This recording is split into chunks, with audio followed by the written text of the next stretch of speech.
días. El día de hoy vamos a informar al pueblo de México que este año hemos decidido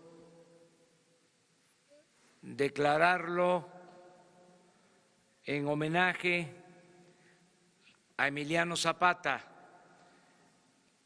El gobierno de la República ha decidido que este año se dedique a recordar la gesta histórica que encabezó Emiliano Zapata Salazar.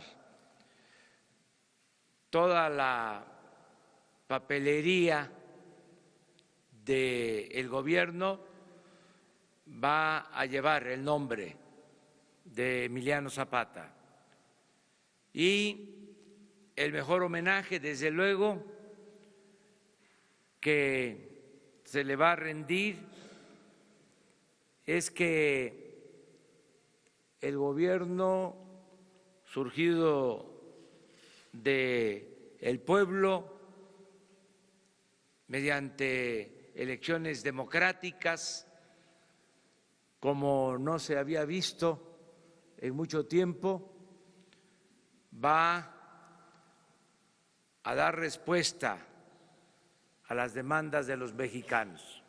Sobre todo, va a atender a la gente más humilde. Se va a llevar a la práctica el criterio de que por el bien de todos, primero los pobres. Ayer comenzamos con el programa de apoyo a los jóvenes. Se van a contratar 2.600.000 jóvenes para que trabajen de aprendices en comercios, en fábricas, empresas, en organizaciones prestadoras de servicios, en el campo, en la ciudad, y se les va a pagar mientras se capacitan 3.600 pesos mensuales. Se autorizó para iniciar este programa una inversión de 44.000 millones de pesos. Ya los jóvenes no van a ser marginados, discriminados,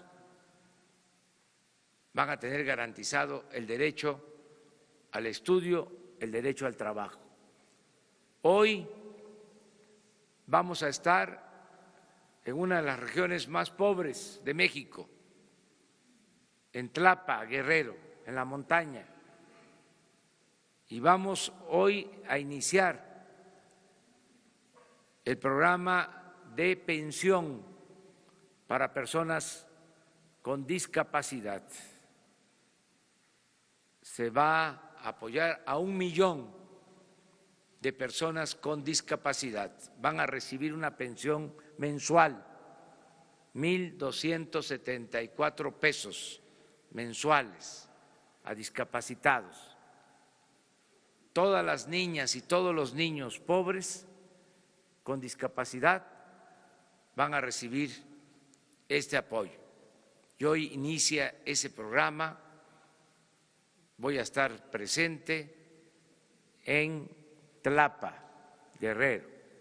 Mañana vamos a Ayala para firmar el acuerdo, la declaratoria de que este año se dedica a Emiliano Zapata Salazar, y pasado mañana en Valle de Chalco inicia el apoyo a adultos mayores que van a recibir el doble de lo que se les entregaba.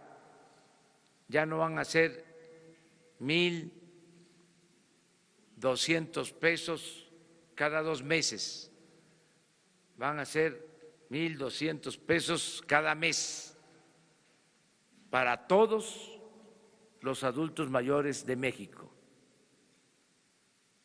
Alrededor de 8 millones de adultos mayores.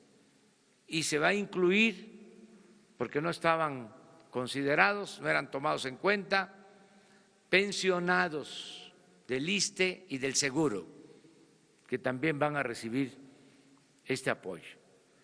Por eso este día lo dedicamos a informar sobre estas acciones y, si les parece, vamos a darle la palabra a Ariadna Montiel, a la secretaria de Bienestar, María Luisa Albores, y luego, que me da mucho gusto que nos acompañen los familiares de Emiliano Zapata, nietos, bisnietos, familiares, que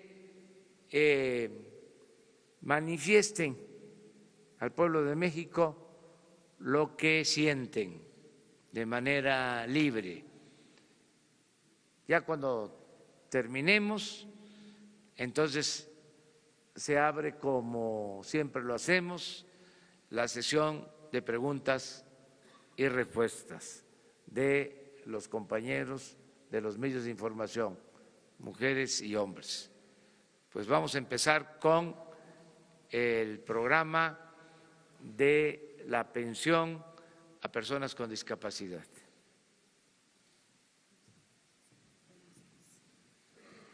Buenos días. Agradeciendo la presencia de todos ustedes, preparamos un testimonial que nos gustaría ver primero, porque consideramos que enmarca la realidad de las personas con discapacidad, la realidad que viven en México. ¿Nos ayudan?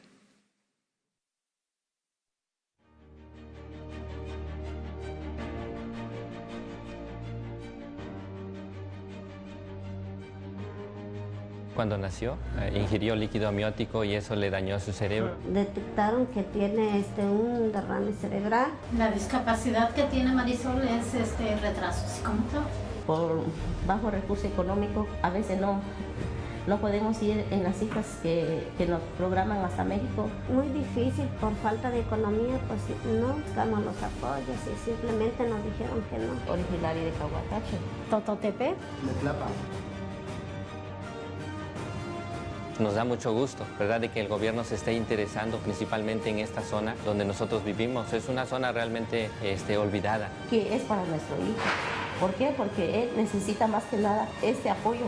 Pues yo me siento, la verdad, muy contenta de que la ayuden a mi hija y la ayuden a otras personas que la necesitan. Yo veo muy bien este apoyo que están dando ahorita porque, pues, como dice mi mamá, nunca se les ha dado hacia ninguna persona. Pueda comprar sus medicinas. ¿Por qué? Porque las medicinas son muy caras. Las terapias. Mejorar la salud del pequeño y darle una mejor atención. Gracias a Dios que Él está reformando y está viendo a estos pequeños que son angelitos muy cariñosos y son los niños que necesitan más el apoyo. Pues que lo sigan haciendo. Sé que es difícil atender a todos los niños discapacitados en la montaña. Nunca pensé que fuera posible porque dije, pues el gobierno está enfocado en otros asuntos. Solamente agradecerles el gesto amable que tuvieron para hacer ese censo y ver cuántos discapacitados hay que necesitan de su apoyo. Y gracias a Dios que le digo que ese nuevo gobierno va a apoyar a esas personas, va a apoyar a muchos niños y a muchas niñas. La mayoría, pues, de esta gente está muy olvidada. Si te pusieras en sus zapatos, dudo mucho que aguantarías al menos un día. Me siento muy tranquila con este apoyo que va a recibir Marisol. Sí, estoy contenta. A mí me ha enseñado a valorar a lo mejor mi propia vida, ¿no? De que estamos completos, estamos saludables. Siento que es el reflejo de nosotros. Me gusta mucho pintar Me gusta la secretaria. Si ella aprende un oficio, pues podrá valerse ya por sí sola. Le he rogado a Dios que me diera esta oportunidad por mi niño, porque lo que quiero es que él hable, camine y pueda valerse por sí solo. Pues yo quiero estudiar de doctor y pues para ayudar a la gente así como mi hermana. ¿Estás sabiendo?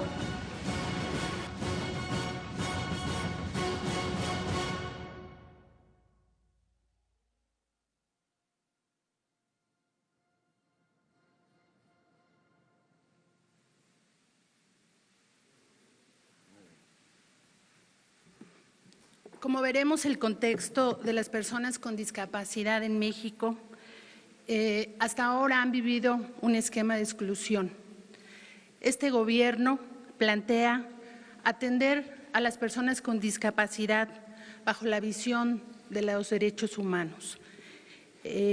La Convención de Naciones Unidas para los Derechos de las Personas con Discapacidad hace un análisis muy puntual y muy enfático sobre la situación de pobreza y exclusión en la que viven las personas con discapacidad. En México tenemos 7 millones de personas con discapacidad según las últimas encuestas, de las cuales 3 millones son adultos mayores que serán atendidos en el esquema de la pensión para adultos mayores. Los 4 millones restantes son niños, niñas, jóvenes y adultos, pero tenemos un sector de la población el más vulnerable, la población indígena. Niñas y niños, así como adultos de la población indígena, tendrán esta pensión en cobertura al 100%. También es enfática la Convención de Naciones Unidas para decir que quienes tienen mayor exclusión en México son los indígenas, la población indígena, y ahí los niños y las niñas. 9 de cada 10 niños viven en pobreza y las niñas indígenas con discapacidad tienen la mayor exclusión. Por lo tanto, esta pensión atenderá como prioridad a las niñas y a los niños de población indígena, también a los adultos de población indígena y en zonas urbanas pobres, principalmente a niñas y jóvenes. El día de hoy esta pensión arranca, como ya lo dijo el presidente, en el municipio de Tlapa, en esta zona muy abandonada del país con extrema pobreza. De tal manera que nos da mucho gusto que arranquemos esta pensión porque vamos a ayudar, como vimos en el testimonial, a mucha gente que le va a ayudar al pago de sus medicinas, al pago de sus tratamientos y de tener una mejor inclusión. Sabemos que las personas con discapacidad tienen menos acceso a la educación, tienen menos acceso a los servicios de salud y de integrarse ampliamente en todos sentidos en la sociedad. Así que el día de hoy es un día de fiesta para nosotros, que esta pensión arranque. Se va a atender a 1 millón de personas. Se ha dispuesto un presupuesto de 8.500 millones para empezar. Así que en adelante, enhorabuena y gracias que el presidente ha puesto sus ojos en esta población que ha sido olvidada y que ahora está en el centro de la política pública de este gobierno. Muchas gracias.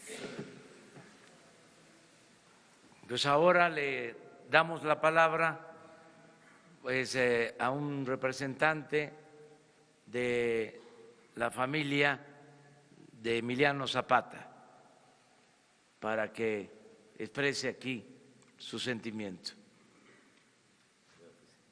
Gracias.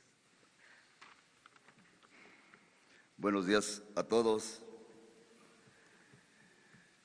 Mi nombre es Jorge Zapata González, orgullosamente nieto de nuestro general Emiliano Zapata Salazar. A mi abuelo Emiliano, tu vida fue el umbral de una nueva historia, la historia de los hombres que siguiendo tu ejemplo ofrendaron su vida por la construcción de esta nación.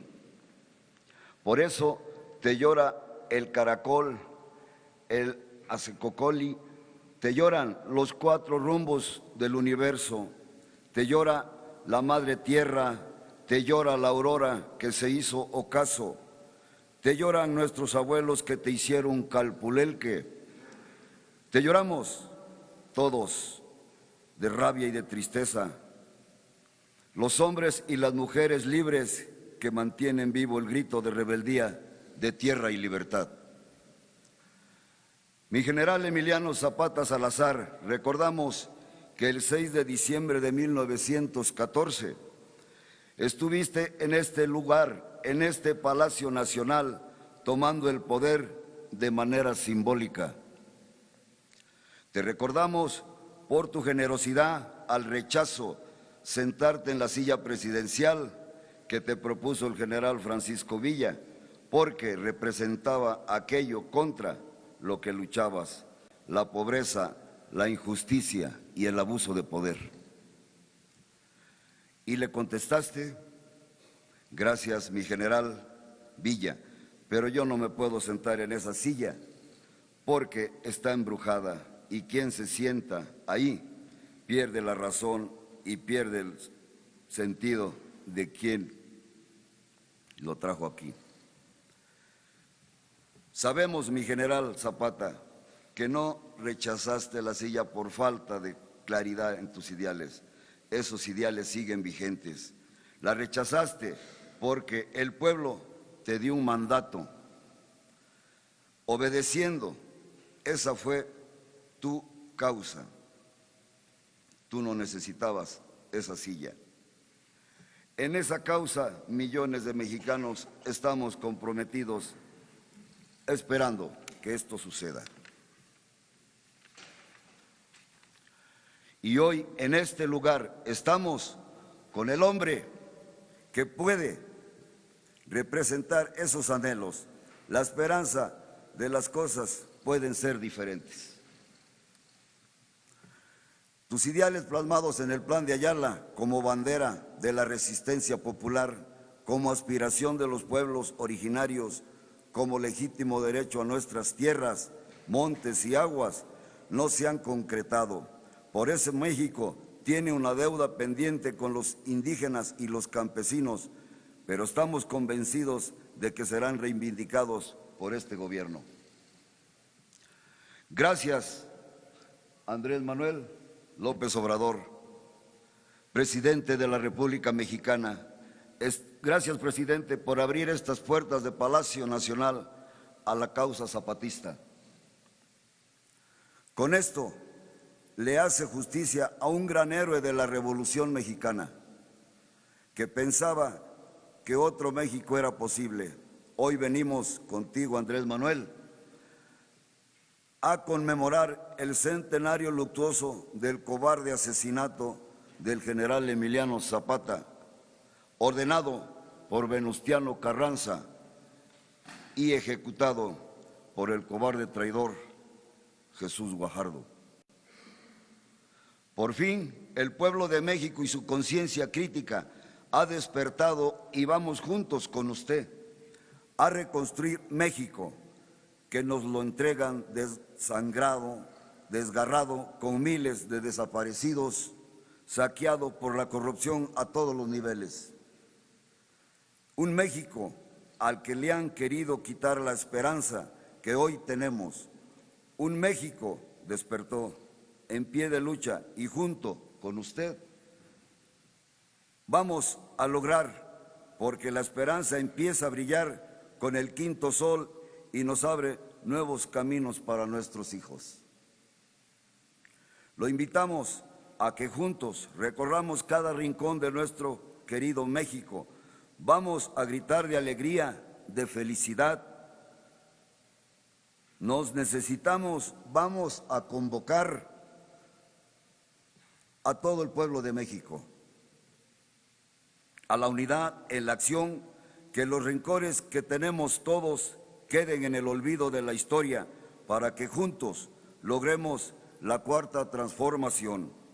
No es un trabajo fácil que pueda desarrollar un solo hombre. Es un trabajo de todos los mexicanos y juntos haremos historia. Hoy, Ante la embestida de los enemigos de México, hacemos un llamado a todo el pueblo, a la unidad, a cerrar filas en torno a este nuevo proyecto de nación que quiere terminar con la corrupción, con la miseria, con la pobreza, con los privilegios, con la impunidad. Por eso votamos convencidos de que podía haber un cambio y tengan la plena seguridad que nos vamos a defender y lo vamos a lograr. Nadie nos va a detener. El pueblo de México y los zapatistas estamos con usted.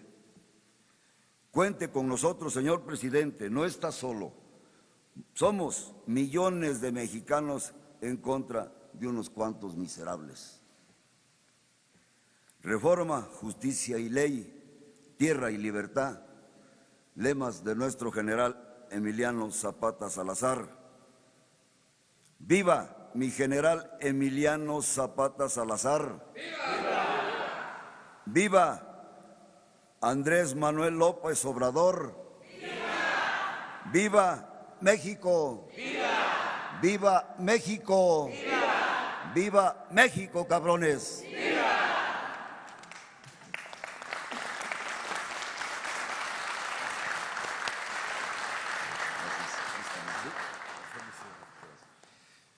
Bueno, pues terminamos esta exposición y abrimos la sesión de preguntas y respuestas. Le agradecemos mucho a los periodistas, a los medios de información que nos permitieron en esta ocasión cambiar en algún sentido el formato de las conferencias de la mañana. Pero bueno, vamos a preguntas. Buenos días, señor presidente. Carlos Lara, de El Sol de México. Preguntarle, presidente, sobre este tema del asunto del combate al robo de combustible. ¿Cuál será el objetivo, el operativo de seguridad para resguardar el transporte de gasolina a través de las pipas particulares? ¿Y cuántos elementos y de qué corporaciones serán los encargados de esta seguridad? Muchas gracias por su respuesta, presidente. Sí, estamos operando en este plan para evitar el robo de combustible, terminar con el huachicoleo por el daño que ha causado a la sociedad y a la nación. No hay que dejar de tener en cuenta que se robaron el año pasado más de 60,000 millones de pesos, que crearon a través de los años, por la impunidad, un sistema de distribución de gasolinas, de diésel, paralelo al sistema de distribución de Pemex. Crearon como otra empresa, una economía informal, manejada cuando menos con la complacencia, tolerancia de las autoridades. Y esto se está combatiendo porque no se puede permitir la corrupción. Se acabó la corrupción y la impunidad. Se están utilizando elementos de la Policía Federal, de la Policía Militar y de la Policía Naval para resguardar los ductos. Ayer hablaba yo que hay 1,600 kilómetros de ductos estratégicos por los que se transportan alrededor de 400,000 barriles diarios de gasolinas. Y esos 6 ductos son los más afectados, son los que tienen redes alternas, son los que ordeñan más y en algunos casos de manera deliberada los rompen, hay sabotaje. Eso está sucediendo en estos últimos días en el ducto de Tuxpan a Azcapotzalco. Por eso la reducción en el abasto de las gasolinas que está afectando al Estado de México, a la Ciudad de México y a la zona central del país. Ayer en la madrugada rompieron el ducto, se reparó, estuvo cargado, empacado, funcionando todo el día y a las 11 de la noche lo volvieron a romper. Ya se está de nuevo reparando, me informan que en una hora más se restablece el abasto. Esto es lo que estamos enfrentando. Ya lo dije, a ver quién se cansa primero, porque vamos a impedir que se roben la gasolina. Se robaban alrededor de 800 pipas diarias y desde que echamos a andar este plan hemos bajado a 100 pipas, es decir, 700 pipas menos. Calculamos que se han ahorrado cerca de 3,000 millones de pesos desde que inició este plan. Desde luego se generan molestias y por eso no voy a dejar de agradecerle a la gente su apoyo, su comprensión, que nos ayuden como lo están haciendo para que no haya psicosis, que no haya miedo, que se tenga muy presente que hay gasolina suficiente en el país y diésel y turbocina suficiente, que es un asunto nada más de distribución, que ya estaba montado este sistema de abasto alterno y al momento de que se impide, pues genera estos reacomodos, pero ya estamos utilizando pipas, muchas pipas, los transportistas están ayudando para normalizar el abasto con la vigilancia, tanto en ductos como en la transportación de elementos de la Policía Federal, de la Marina y del Ejército. Los elementos que se tienen, presidente. Alrededor de 4,000 elementos, pero desde ayer y hoy, de manera muy especial, empiezan vigilancia en helicópteros de la Fuerza Aérea en todos los ductos y se están creando bases especiales cada determinada distancia y estoy llamando a la gente, al pueblo, a los ciudadanos, a que nos ayuden por donde pasan los ductos, en comunidades, en ejidos, en pueblos, en municipios, que nos ayuden, que nos apoyen, que si en alguna ocasión o por circunstancias se quedaban callados, incluso por las mismas circunstancias de que no había ingresos, de que no había trabajo, participaban en estas actividades ilícitas, ya no hay necesidad de que ningún mexicano se vea obligado a robar, porque va a haber trabajo. Todo el que no tenga empleo va a ser contratado. Por eso hablaba yo del programa de los jóvenes. Y van a haber créditos y apoyos para los mexicanos. Todo lo que se robaban ahora se le va a entregar a los ciudadanos, al pueblo. Por eso no hay ninguna justificación para que se cometan estos ilícitos, el robo de combustible.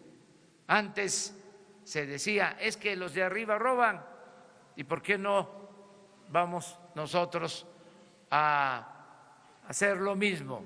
Pues ya no, ya cambió, ya hay autoridad moral en el gobierno y por eso le pido a la gente que nos ayude para que se vaya normalizando esta situación que se padece en la actualidad en algunas partes del país.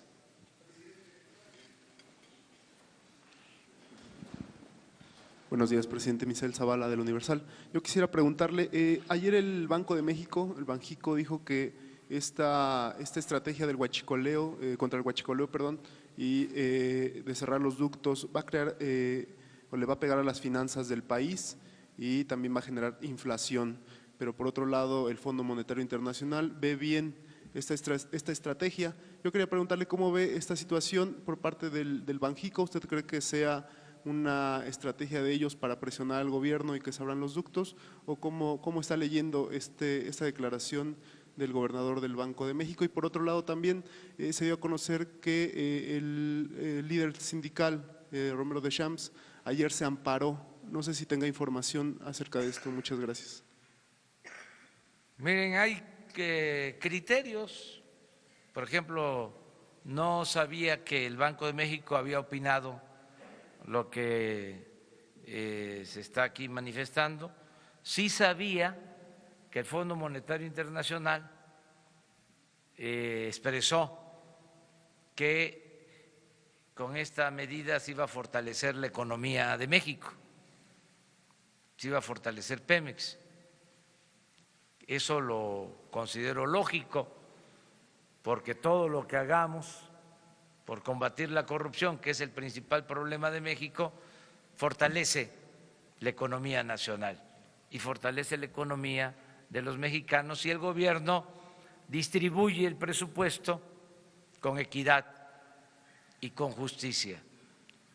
Pero cada quien tiene su enfoque, su criterio, y nosotros somos respetuosos de la autonomía del Banco de México.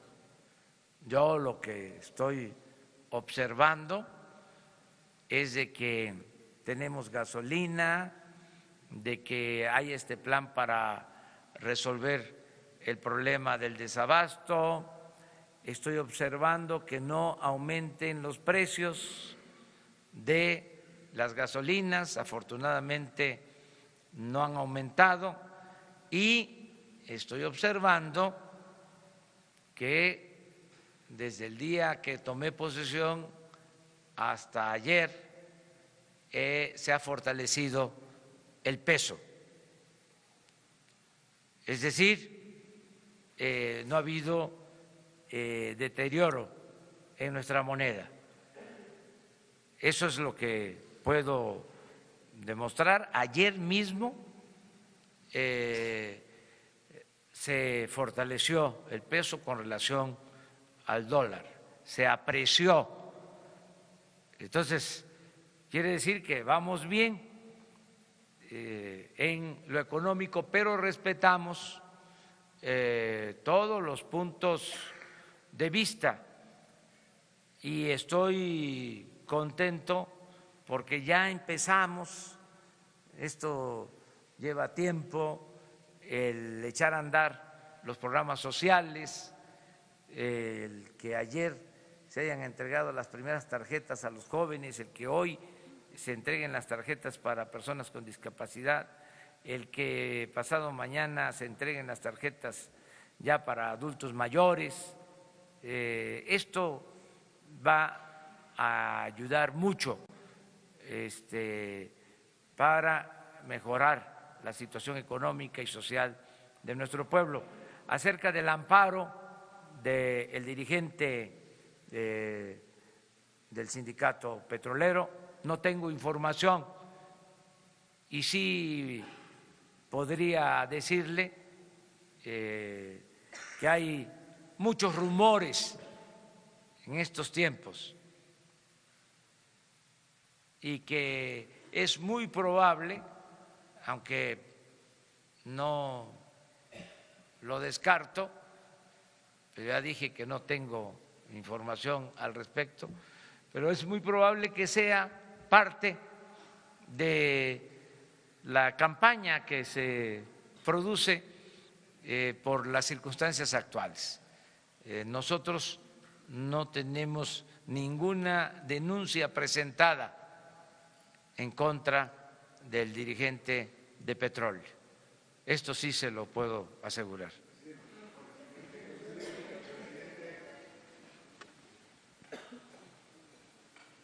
¿Sí?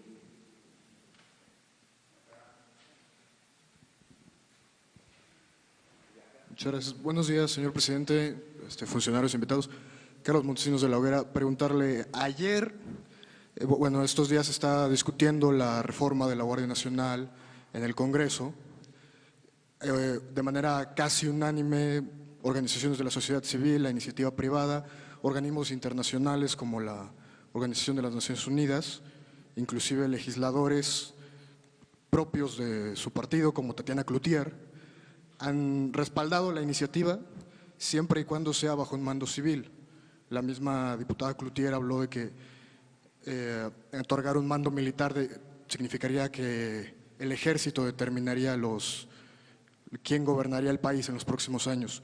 ¿Cómo interpreta usted cómo recibe usted estos señalamientos y si estaría dispuesto a pasar el mando de la Guardia Nacional de la Sedena a la Secretaría de Seguridad Pública? Se está analizando, van a comparecer los secretarios, es importante, es necesaria la Guardia Civil, necesitamos que se cuente con un cuerpo para garantizar la seguridad pública, porque no había protección para los ciudadanos. Los operativos especiales de la Marina, del Ejército, se orientaban a enfrentar a lo que se llama crimen organizado y no se protegía a los ciudadanos. La Policía Federal no se consolidó, fracasó ese proyecto y al final lo que hay es falta de atención al problema de la inseguridad. No se protege a los ciudadanos. Por eso la decisión que tomamos, que estoy promoviendo, de crear una Guardia Nacional uniendo a la Policía Militar, a la Policía Naval y a la Policía Federal, y dándole el apoyo a el Ejército. Tengo yo la confianza en el Ejército como tengo la confianza en todos los seres humanos. Yo confío mucho en que es más lo bueno de la gente que lo malo. Pueden decir que soy un idealista, que soy un ingenuo, pero creo en la gente. Y hay soldados que son del pueblo. El soldado es pueblo uniformado. Son hijos de campesinos, los soldados, hijos de obreros, que no se les puede descalificar. En los momentos más difíciles, cuando el militarismo, cuando la represión durante el movimiento zapatista, habían 2 generales que pertenecían al mismo ejército, pero con actitudes distintas. Huerta, que fue a los pueblos de Morelos a combatir el zapatismo, y el general Felipe Ángeles, muy distinto. Ahora, después de que surge este nuevo ejército, luego del asesinato cobarde también del presidente Madero, este nuevo ejército se alimenta de la gente del pueblo. Y yo les estoy pidiendo a los soldados, a los marinos, que nos ayuden para que haya seguridad, porque son muchos los homicidios, muchos los robos, secuestros, y no hay seguridad. Entonces necesitamos esta Guardia Nacional con el compromiso de que no va a haber represión. El presidente de México, que es el comandante supremo de las Fuerzas Armadas, nunca va a dar la orden de reprimir al pueblo. Entonces necesitamos esta Guardia Nacional y ya se va a ir explicando para que se acepte la propuesta que hemos hecho de reforma a la Constitución. A ver, pero miren, tenemos un periodista destacadísimo que nos acompaña en esta ocasión. Vamos a darle la palabra y le... Es la entrevista número 42 que hago con usted, pero es la primera ya como presidente, así que por lo pronto un abrazo, aunque sea a la distancia. Gracias, ya como presidente de la República. Independientemente de la distribución y de las pipas y del día a día, si usted ha establecido el combate al huachicoleo como una de sus prioridades, quiere decir que estamos hablando de un problema obvio de dimensión nacional y un problema también de crimen organizado, que por definición incluye connivencia y complicidad de los gobiernos en turno al más alto nivel.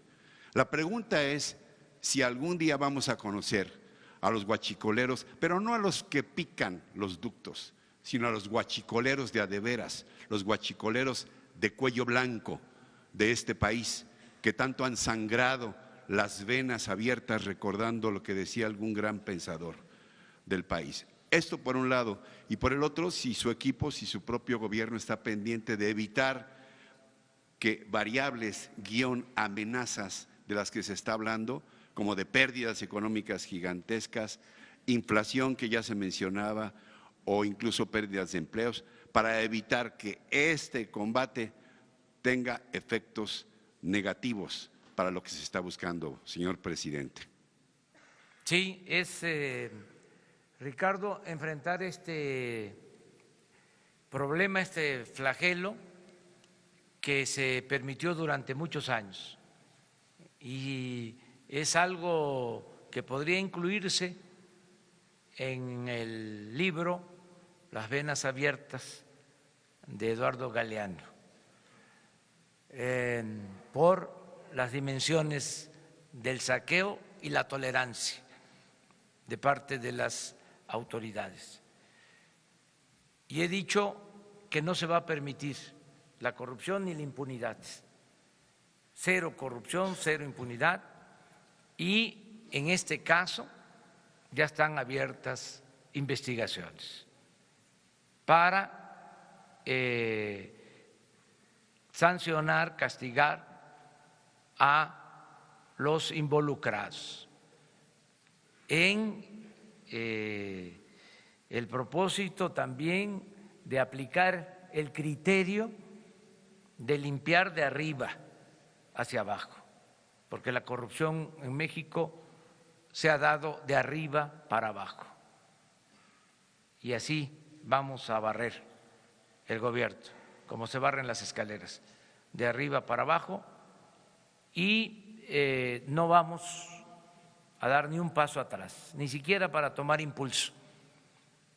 Vamos a enfrentar esta corrupción porque es una vergüenza, entre otras cosas, que México, en una reciente encuesta realizada en 176 países, a México se le colocó en el lugar 135 en corrupción.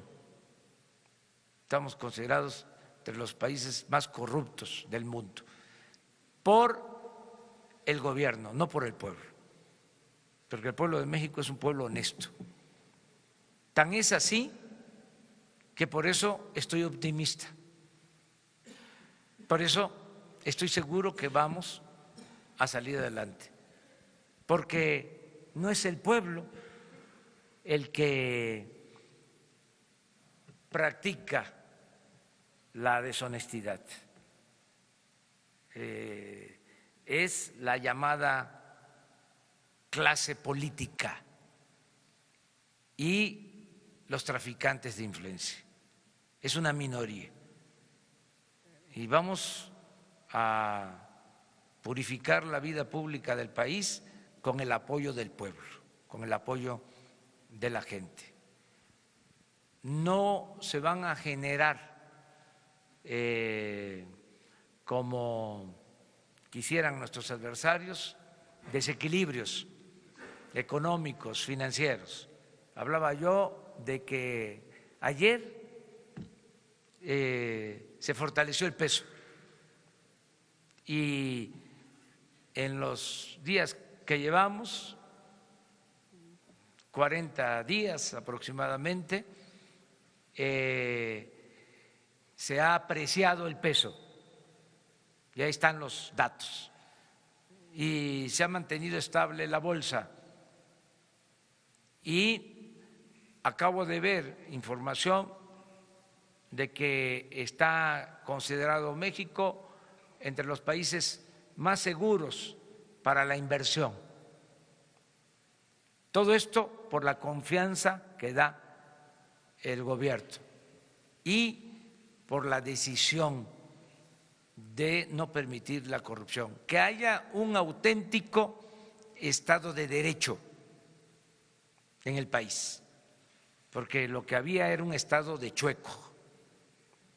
Entonces vamos a poner orden y creo yo que las cosas van a mejorar. Le aprecio su respuesta, señor presidente.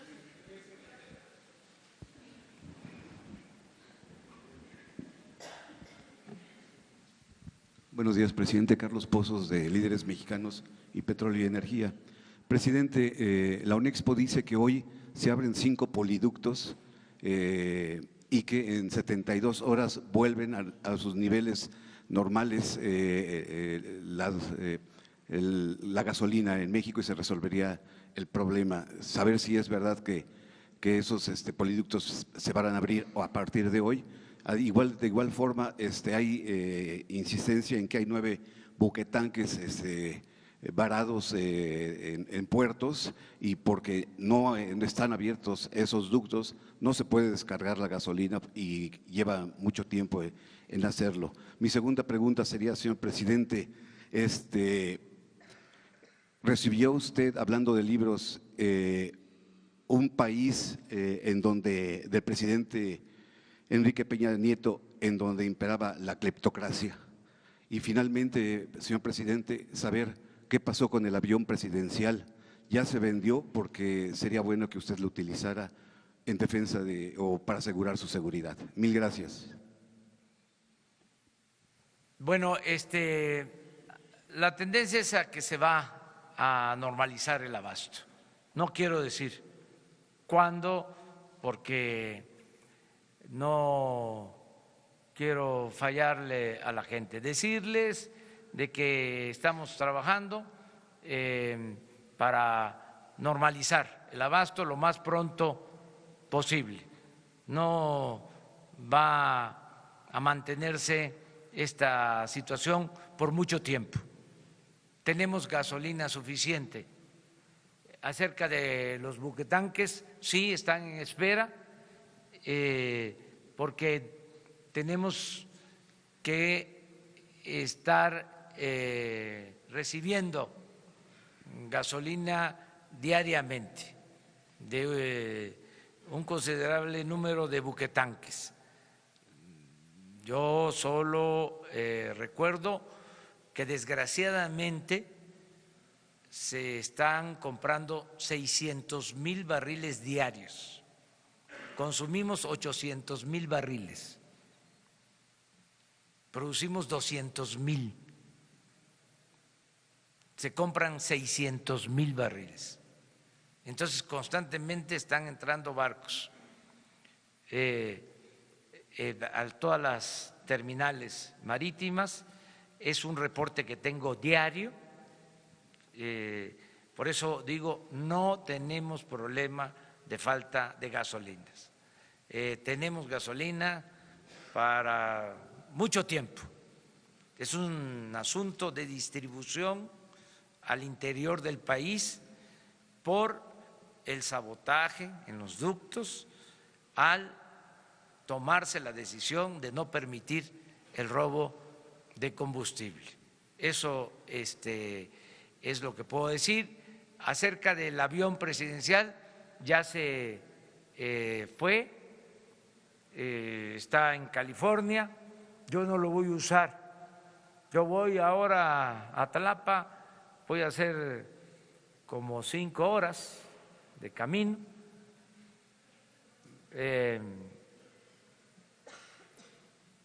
Y vamos en camioneta, a ras de tierra. No voy a usar aviones. Es más, vamos a vender toda la flotilla de aviones y de helicópteros de gobierno. O sea, ya eso se termina. Ayer tuve una reunión con el secretario de Comunicaciones, con el secretario de la Defensa, con el secretario de Marina, con funcionarios de Hacienda, porque están disponibles para venta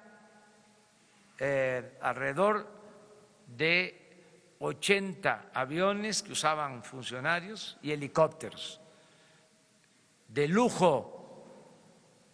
Y estamos pensando que va a haber una feria en el aeropuerto de Santa Lucía para exhibir estos aviones y convocar a los compradores del mundo a que los adquieran.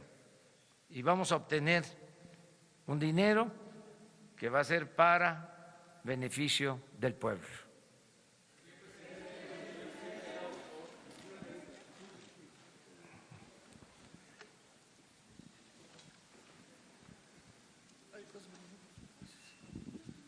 Buenos días, presidente. Alejandro Lelo, de la red de Diario Basta, Grupo Cantón. Preguntarle, presidente, en primer lugar, usted nos ha dicho, sobre todo el miércoles, insistió que sabían demasiado sobre las cifras de robo de huachicoleo. ¿Esto no era una especie de inventario de lo que se robaban para que los jefes de esta mafia pudieran exigir rendir cuentas de las ventas, es decir, el inventario contra las ventas no era una especie de inventario. Y lo otro, estoy aquí un poco tomándole el pulso esta vez a lo que dicen en las redes sociales, estoy siguiendo la transmisión en vivo. Están insistiendo sobre el caso de Romero de Champs, algunos dicen que va a haber impunidad, que está bien, sobre todo por el comentario que hizo que no hay ninguna averiguación previa en su contra. El caso de Romero de Champs es una especie de facto de testigo protegido para combatir el huachicoleo. Bueno, sobre esta última pregunta, insisto, nosotros no vamos a actuar si no tenemos elementos, si no hay denuncias, si no hay pruebas. Y por lo que corresponde al gobierno, le puedo decir, no existe una denuncia. Yo entiendo que hay gente que quisiera que se le enjuiciara, pero esto no corresponde a lo que legalmente existe. No hay de parte del gobierno una denuncia, no hay pruebas. No significa impunidad, significa decir la verdad para que no haya falsa información, rumores, o sea, de que nosotros estemos persiguiéndolo porque no existe esta denuncia. No se puede enjuiciar a nadie si no existe una denuncia formal. Entonces eso es lo que quiero explicar. Acerca de la contabilidad, desde luego, era una contabilidad oficial, es una contabilidad de Pemex y de Hacienda. Esto viene desde el gobierno de Fox, que se robaban alrededor de 10,000 millones en aquel entonces, al año, y fue subiendo hasta, bueno, esto es lo reciente. ¿No tienen el histórico de pipas? No. Entonces, pero se tiene toda la información por año. Hay una cosa también interesante que hay que comentar. Como fue creciendo la importación,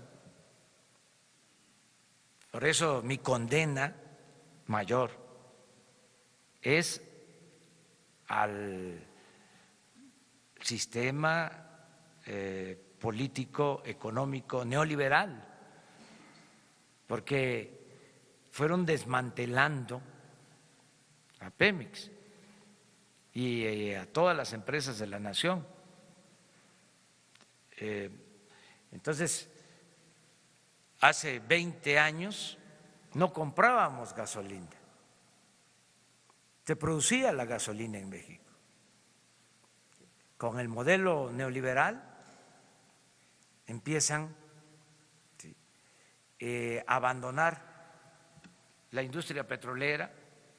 Bueno, desde hace 40 años no se construye una nueva refinería en el país. Entonces, ¿qué fue pasando? Incluso esto se agravó con la llamada reforma energética.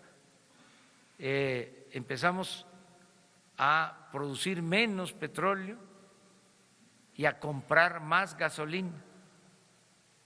Entonces, hace 10 años que todavía teníamos más producción de gasolina, que no comprábamos tanto en el extranjero, el robo mayor se hacía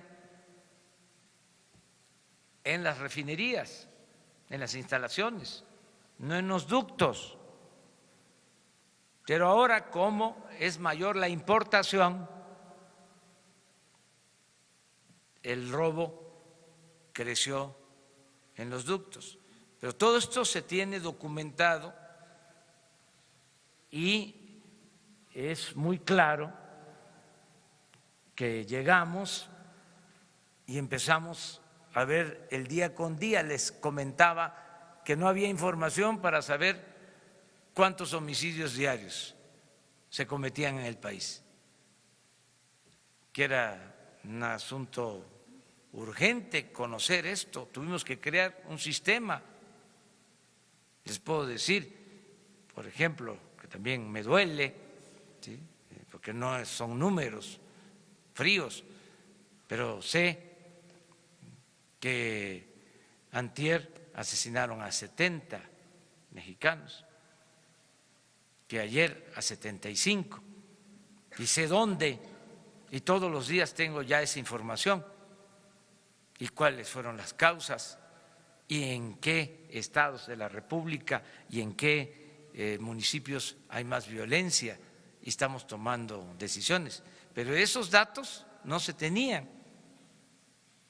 Era una estadística que se daba a conocer cada mes, pero esto sí. A ver, ponme ahora la gráfica. No, la de las barras. Este es diario. Esto se tenía de tiempo atrás.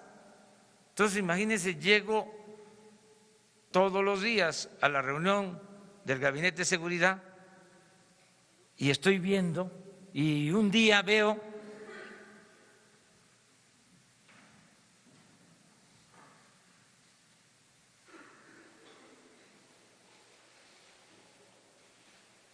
ya estábamos aplicando el plan, pero ese día se roban 1,100 pipas. No era para esperar, porque entre más tiempo estuviese yo viendo esto, me estaba convirtiendo en cómplice. Y dije, se acabó. Y a partir de ahí tomamos la decisión. ¿Y cuál fue la decisión? ¿Por qué ese día en particular creció tanto el robo? Porque ese día, desde Pemex, desde la oficina central, donde se monitorea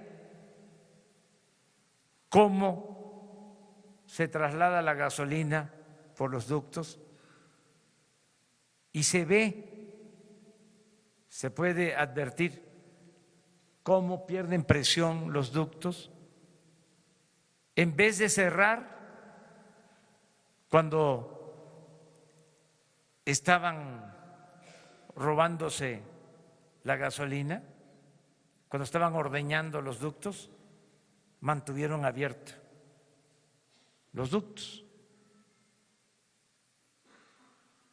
Entonces, a partir de ahí se cierran y vamos a abrirlos y cerrarlos, teniendo la vigilancia para evitar el robo. Y empieza el plan.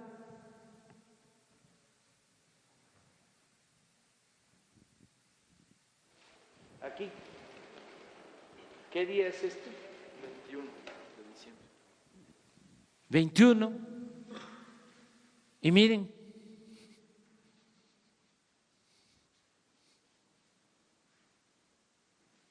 esto fue antier,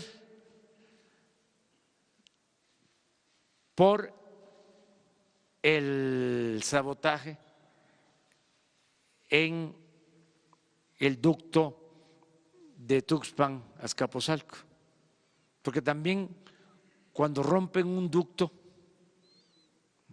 los sensores que se tienen para saber dónde están las fugas dejan de operar, dejan de funcionar.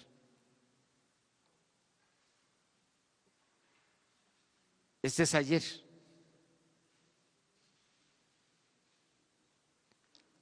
¿Cuánto significa en dinero? Bueno, como 2.500, 3.000 millones de pesos, menos de lo que se robaba. En pipas, si se robaban 800, este es un promedio de 100, quiere decir 700 pipas menos.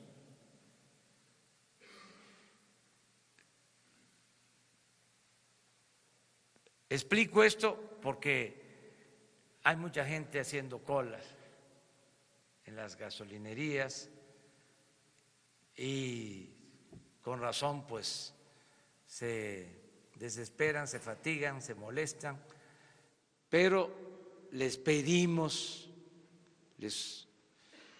que nos comprendan que tenemos que resolver este asunto entre todos los mexicanos. Terminamos, porque ya se nos fue, ya les decía, voy hasta Tlapa.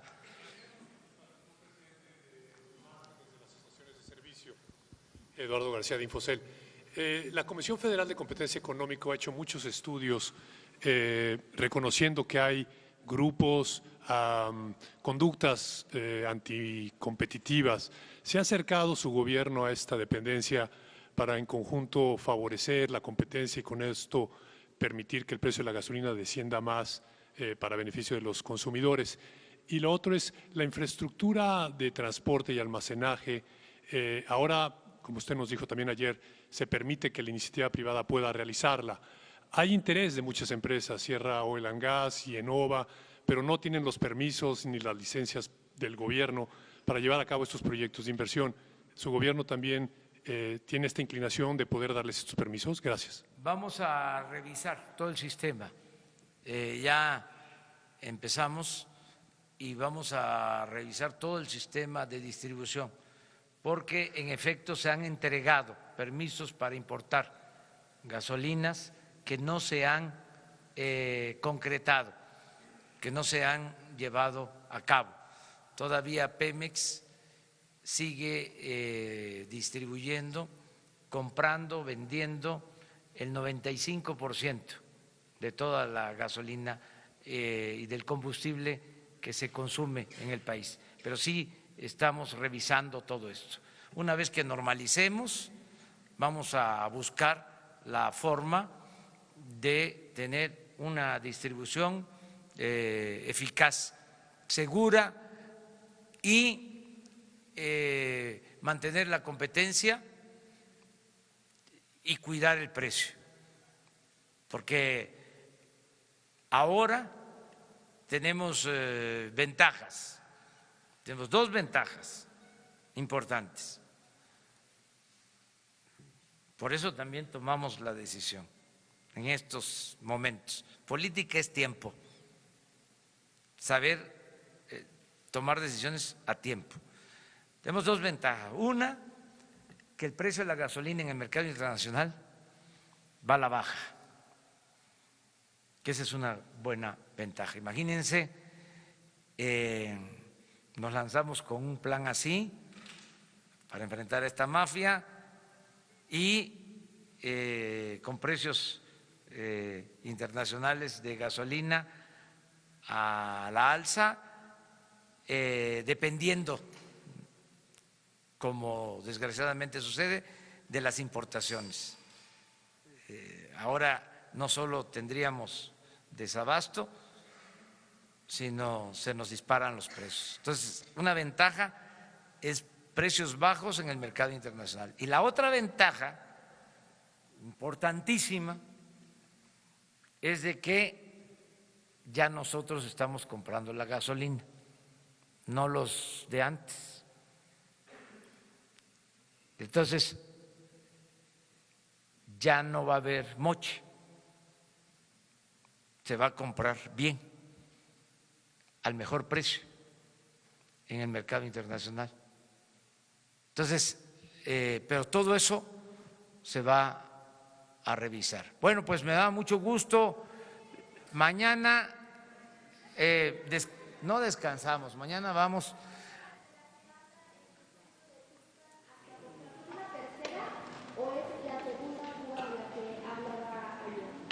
Esta es la tercera.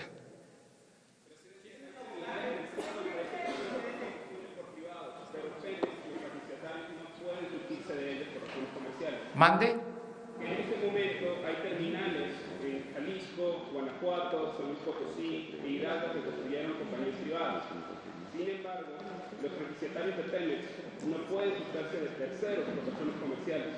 Debido al retraso de suministro, ¿se pudiese permitir que los gasolineros vayan a las industrias privadas para suministrarse en esta coyuntura? Se está pidiendo eso a ellos. Sí. El plan incluye el que si tienen sistemas de transportación se abastezcan de manera directa. Directamente se pudiese, es decir, que pudiesen ir a ExxonMobil o a Kansas City y comprar la gasolina de ellos y saltarse a Pemex. Ya hay permisos otorgados, no se han llevado a cabo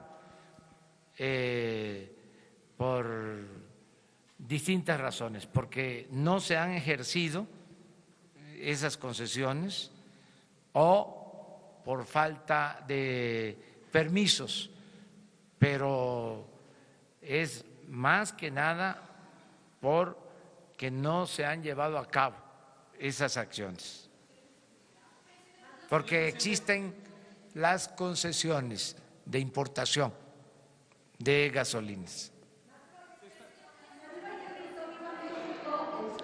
Buenos días, presidente. Rocío Jardines de W.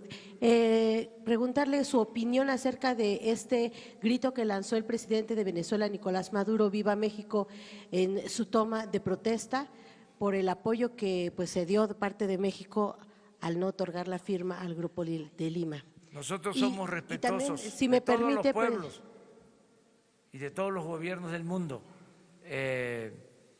Ayer también estuvo en la frontera el presidente Donald Trump, dio a conocer su punto de vista. Hoy escribió un mensaje en su Twitter. Nosotros somos respetuosos de lo que están manifestando gobiernos extranjeros.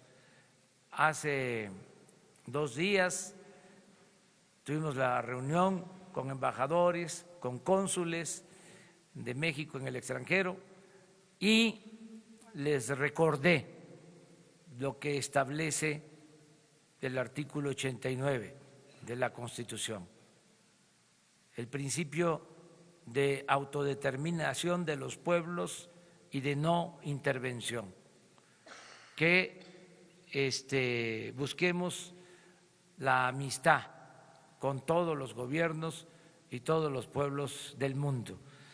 Entonces, como está en la Constitución, pero que además así lo creo, porque soy juarista y sé en qué contexto pronunció Juárez la frase célebre de que entre los individuos como entre las naciones el respeto al derecho ajeno es la paz.